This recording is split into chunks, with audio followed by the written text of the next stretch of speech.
মা ও নাবালিকা মেয়েকে শ্লীলতাহানির হুমকি দেওয়ার অভিযোগ মদ্যপ দুই যুবকের বিরুদ্ধে। ঘটনাটি ঘটেছে বোলপুরে। ইতিমধ্যেই বোলপুর থানায় অভিযোগ দায়ের করা হয়েছে। বোলপুর থানার ৯ নম্বর ওয়ার্ডের সুরশ্রী পল্লীতে মা ও তার নাবালিকা মেয়েকে শ্লীলতাহানির হুমকি দেওয়ার অভিযোগ উঠল ওই এলাকারই দুই মদ্যপ যুবকের বিরুদ্ধে।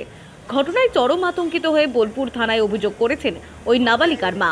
নাবালিকার মায়ের অভিযোগ, আমি অভিযোগ জানাতে চাইছি যে আমার বাড়িতে আমাদের পাড়ার দুটো ছেলে সব সময় আমার মেয়েকে গালাগালি, বাড়ির বাইরে বেরোনো যাচ্ছে না, নোংরা নোংরা ভাষা বলছে, আর রেপ করবে, খুন করবে, এসব করছে।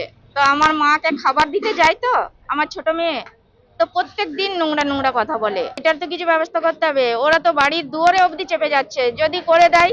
ঘটনাটা বলতে গেলে ওনার নাবালিকা মেয়ে ওনার দিদাকে খাবার দিতে যাচ্ছিল। খাবার দেওয়া যাওয়ার সময় দুজন মদ্যপ যুবক, মানে ওরা থেকে মদ খায়, প্রত্যেকটা দিনই উত্তপ্ত করে।